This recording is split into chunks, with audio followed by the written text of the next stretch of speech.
Ladies and gentlemen, this is Joe's Classic Video Games back with another really cool arcade game video for you today. This is a repair video.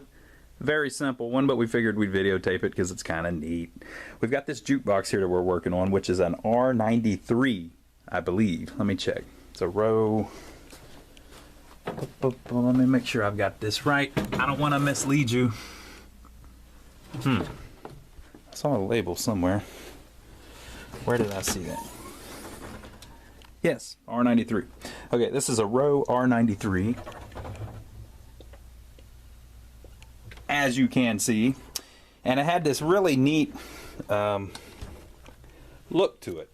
Now, right now, it doesn't really look all that neat. It looks kind of rough, right? So we're going through and we're getting all of its cosmetics going again. So we're getting all the light bulbs to work, all that. And one of the neatest things about this machine is right here in the middle. We've removed it, but it has this little mirror ball that turns, and it has a bunch of little lights that shine on it.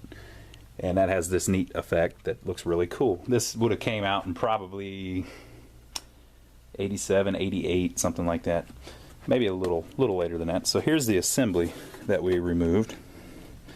We'll walk it over here and put it on the shelf, on the table. Check this out. So that goes up in there. And when we got it and we tested it, the mirror ball actually turns, but none of the little light bulbs were working. And so you get stuff like that in a lot, where little minor stuff like that they've really ignored, you know. So it is our goal to get that working at least somewhat like it did originally. So you can see the way the mirror ball works is there's just a little motor on the end with a little plug, and then there's this other plug that basically sends the voltage to the light bulbs. And so the light bulbs, as you can see, are different colored bulbs all around the edge. They're kind of faded and things like that, but we're going to leave that. And basically the way it works is the voltage comes in and then it's split up through these three different boards. So on this side you've got a board with 3 bulbs. On this side you've got a board with 3 bulbs. And on the top you've got a board with 6 bulbs.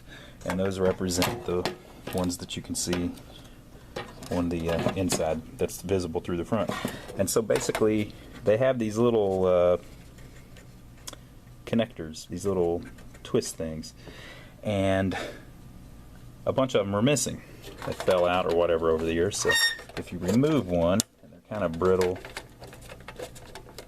because they're old, it's just a little bulb with a little twist thing. Now if you haven't seen one of these, all this is the same thing that's on an instrument cluster in a lot of cars.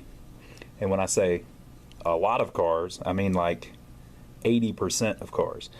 So the thing you need to get is the right bulb and the right holder, because we've got some missing. So basically the bulb on this is marked number 73, which is a dash indicator light on a car. So it runs off of 12 volts, just like a car battery puts out, etc., etc. And that's what they used on this machine. Now the little holders are the same holders that hold the bulbs in on a car. They might look a little different, but they work the same. Basically, you've got a hole, you twist the little connector into it, which makes those 2 metal prongs, the 2 gold prongs there. Whenever you twist it, it makes it where one's touching this side and one's touching that side, which is how it powers the bulb. And the size of this connector is T5, which is basically just the base of the bulb. It's called a T5. So we got on good old eBay, and we couldn't find parts for an R93 jukebox, but wouldn't you know it, they have plenty of bulbs for the indicator light on your dash, right?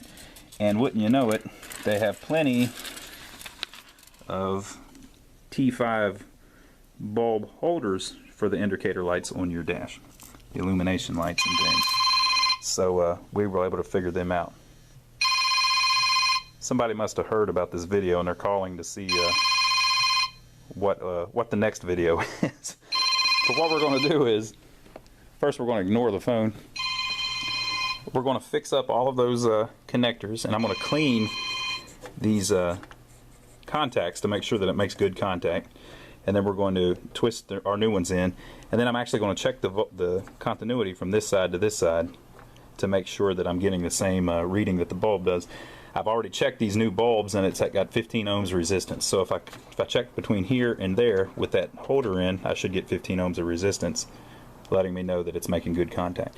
And so once I get all three of these boards all rigged up with just the right stuff and just the right bulbs, we're going to put it back in and see what happens. So I will film that video. Be right back.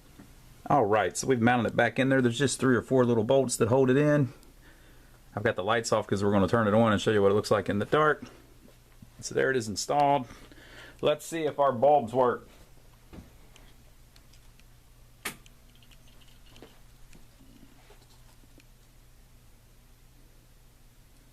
Check that out.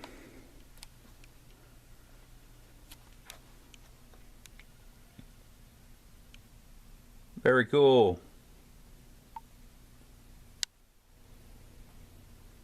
I'm gonna fill this one full of disco music.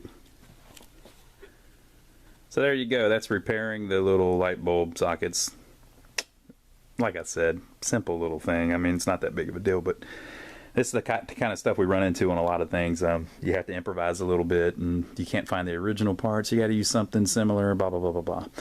But there you are. Hope you enjoyed the video, and whenever we get this jukebox up and running completely, which will be soon, we'll upload a video for that as well. So we will see you on the next video.